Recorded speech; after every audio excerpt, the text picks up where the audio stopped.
ডিমের টেবিল। এখানে 5টা ডিম সেদ্ধ করেছি, যেহেতু আমরা 5 জন, তাই জন্য 5টা, এক একজনের 2 পিস করে। এটা আলুর পুরটা রেডি করেছি, এটা দিয়ে আলুর চপও হয়ে যাবে যদি বেঁচে যায়। খুব সুন্দরভাবে আলুর পুরটা করেছি।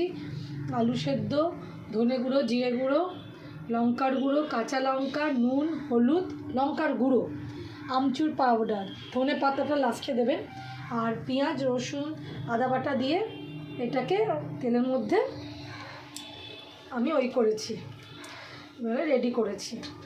এইবার আমি এক একটা ডিমের টেবিল বানাবো। এবার যতটা সম্ভব, খুব বেশি বড় করে বানালে কোনো লাভ হয় না, একটুখানি মিডিয়াম হাতের মধ্যে না, এটাখান থেকে একটু তেল নিয়ে নেবেন। তেল নিলে কি হবে, আপনার করতে সুবিধা হবে আপনাদের। বন্ধুরা, খাওয়াটাই আসল জীবনের সব একদিকে, আর খাওয়া আরেক দিকে, পেট পুজোটা আরেক দিকে। শেপটাকে একটুখানি হাতে করে নিজেকে করে নিতে হবে। শেপটা একটু ডিম্বাকৃতি করে, বড় না করব মনে করলেও ডিমের টেবিল সাধারণত আমাদের বড়ই হয়ে যায়।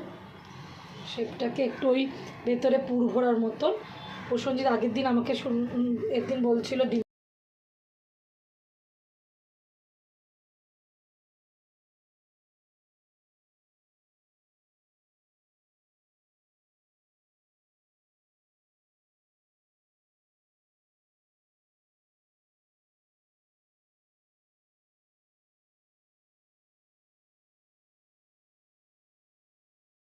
আর ময়দা, ভুলে যাচ্ছি, কিন্তু একটু এদিকে নজর আছে তো ওই জন্য ভুলে যাচ্ছি। এমনি কিছু না, কাপড়টা একটা হাতে লাগবে, এক হাতে করি তো, কিছুই না। এরমভাবে নিয়ে ডিমের শেপ দেবো, দিয়ে 2-4 ঘন্টা ফ্রিজে রেখে দিলেই রেডি হয়ে যাবে ডিমের টেবিল। দেখো কি সুন্দর সাইজ হয়েছে। ডিমের টেবিল একটু বড় বড়ই হয়।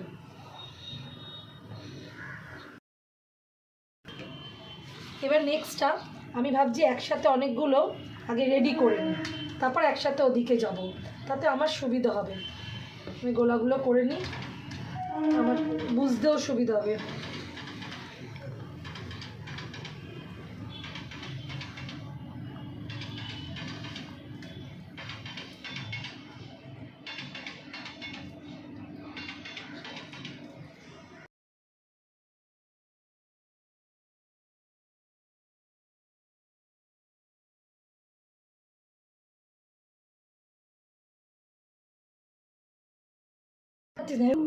ব্যান্ডেজ বুঝে আমি এগুলো না একটু ভাগ করে নিলাম, তাতে আমার সুবিধার্থে আমি একটু ভাগ করে নিলাম, যাতে আমি ঝপ করে লাস্টে আমি এটাকে করতে পারি। ডিমের চপটা খেতে খুব ভালো লাগে। আগে ডিমের টেবিল আমাদের ছোটোবেলা প্রত্যেকটা বিয়েবাড়িতেই ডিমের টেবিল হতো, তাই না বন্ধুরা? এখন তো হয় না। আমি আগে এইগুলোকে রেডি করে নিই, তাহলে আমার করতে একটু সুবিধা হবে। তাহলে আমার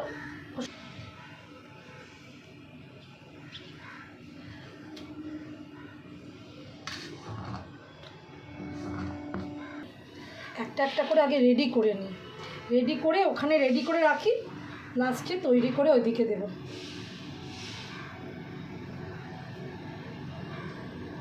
একটা করে রেডি করে নিচ্ছি, হয়ে গেছে এখানে জাম্বো সাইজে। এবার আমি এক হাতে 2 হাতে করবো না, আমি এক হাতেই জিনিসটাকে লাস্টে ওইটাকে হাত দেবো। আগে সব কটাকে আমি এরকম করে রেডি করে নিই। একা হাতেই সবাই করে, কিন্তু তবুও আমি আমারটা বললাম। তোমাদের মধ্যে হয়তো অনেকে বলতে পারো যে একা হাতেই সবাই করে, কিন্তু একা হাতে করে, তবু আমি আমারটা বললাম, তোমরা তোমাদেরটা বলবে, এই আর কি। এইবার আরেকটা এরকম করে প্রত্যেকটাকে আগে রেডি করে নিই। রেডি করে নিলে না সুবিধা হবে, রেডি করাটাই আসল। ভাজতে তো বেশিক্ষণ লাগবে না, রেডি করতেই অনেক সময় লাগবে।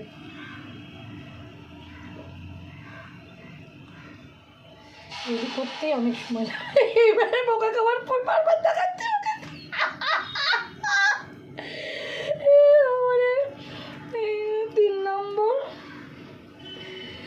এইবার হচ্ছে 4 নম্বর, একটু হাতে না তেল দিয়ে দেবে।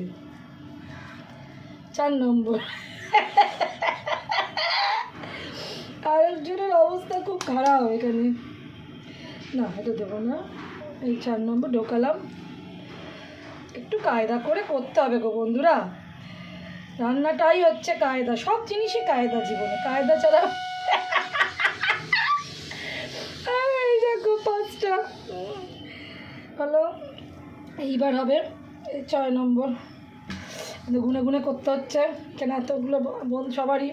এইবার মার খাবে, বেশি বেশি নাটক করছে।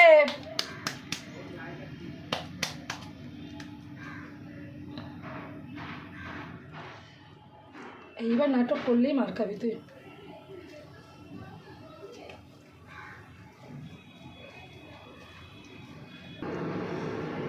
বন্ধুরা হয়ে গেছে আমার ওখানে রেডি, ওখানে রেডি হয়ে গেছে। আর এখানে এই 4টে হচ্ছে, হলেই আমার 10 পিসই বানাচ্ছি, আমাদের দুটো দুটো করে রেডি করে একেবারে রেখে দিচ্ছি। সন্ধ্যেবেলা শুধু বার করবো আর ভাজবো, বুঝলেন, কিছু করতে একটা রিল করবো। তাহলে বন্ধুরা এই যে রেডি হয়ে গেছে, রেডি হয়ে যাচ্ছে, পরে আবার তোমাদের সাথে কথা বলছি। খুবই সুস্বাদু একটা জিনিস, খুবই ভালো লাগে খেতে। এটার সাথে স্যালাডটাও রেডি করে রেখে দেবো। ওই যে আগে ওইটা করে নিলাম, তোমাদের দেখিয়ে দিলাম, আগে ওইটা করে দিলাম, করে এদিকে এলাম, তাতে আমার সুবিধা হলো, একটা হাত করে আমার ফাঁকা হয়ে গেল। এবার আমি এটা করছি, সুবিধা হয়, 2-3জন হাত লাগালে ভালো হয়। বাড়িতে দোকানে তো সবাই মিলে করে, মানে দোকানের লোকজনরা মিলে, আমার এখানে আমার দোকানেরও লোকজন আছে, আমি একা। ঠিক আছে, চলো টাটা, পরে আবার দেখা হচ্ছে পরের ভিডিওতে, কোনো ফুড জাতীয় ভিডিও নিয়ে আসছি, ঠিক আছে? চলো টাটা, বাই, ভালো থেকো, বিকেলে দেখা হচ্ছে, টাটা।